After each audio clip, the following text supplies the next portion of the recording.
আসসালামু আলাইকুম। আপনারা কেমন আছেন? আশা করি সবাই ভালোই আছেন। মাশাআল্লাহ এগ্রো ইউটিউব চ্যানেলে আপনাদেরকে স্বাগতম। তো আজকে এই ভিডিওতে আপনারা দেখতে পারতেছেন আমাদের 4টা বকনা বাছুর একে একে আলহামদুলিল্লাহ বড় হয়ে উঠতেছে।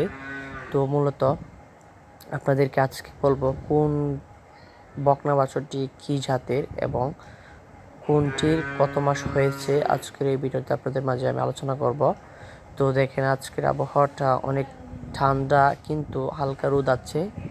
তো আপনারা প্রথমে সবার কর্নারে যে বকনা বাছুরটি দেখতে পাচ্ছেন এটি হচ্ছে আপনার অস্ট্রেলিয়ান ফ্রিজিয়ান জাতের একটি বকনা বাছুর। তো এটি জাতেও ভালো।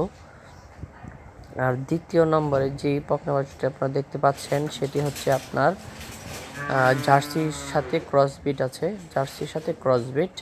আর তৃতীয় নম্বরে যে বকনা বাছুরটি আপনারা দেখতে পাচ্ছেন সেটাও অস্ট্রেলিয়ান ফ্রিজিয়ান জাতেরই, সেটা দুধের মানও ভালো। আর সবার শেষে যে বকনা বাছুরটি দেখতে পাচ্ছেন আপনার লাল কালার, এটি হচ্ছে আপনার শাহিওয়াল জাতের একটি বকনা বাছুর। তো শাহিওয়াল জাতের 4 বছর হলে লাভবান হওয়া যায়, কিন্তু বকনা বাছুর হলে লাভবান হওয়া যায় না, কেননা দুধের রেকর্ড কম থাকে, দুধ কম দেয়। তো দেখেন এটা হচ্ছে আপনার অস্ট্রেলিয়ান।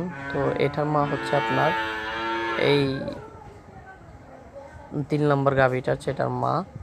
তো এটা আলহামদুলিল্লাহ আশা করি ভালো দুধই দিবে। তো আপনারা প্রতিনিয়তই এরকম ভিডিও পাবেন, অবশ্যই চ্যানেলটি সাবস্ক্রাইব করে রাখবেন। তো দেখেন 4টা বাছুর এক সমানই হয়ে গেছে, কিছুটা ছোট, কিন্তু আপনারা দেখতে পাচ্ছেন এখানে আমাদের এই সিঁড়ির মধ্যে একটি 4 বছরও নাই, কিন্তু আমাদের 4 বছর হয় না, সবই বকনা বাছুর হয়। দেখতে পাচ্ছেন আপনারা যে লাল বাছুরটি আছে এটি হচ্ছে আপনার শাহিওয়াল জাতের একটি বকনা বাছুর। তো এটি হচ্ছে 4 বছর হলে লাভবান হওয়া যেত, কিন্তু বকনা বাছুর হওয়াতে বেশি লাভবান হওয়া যাবে না, বকনা বাছুরে আপনার দুধ কম দেয়। তো দেখেন একটু রোদ উঠেছে, তো আমাদের বাছুরগুলো আলহামদুলিল্লাহ ভালো আছে। আপনি অবশ্যই এই বাছুরগুলোর জন্য দোয়া করবেন যেন ভালোভাবে বড় হয়ে ওঠে।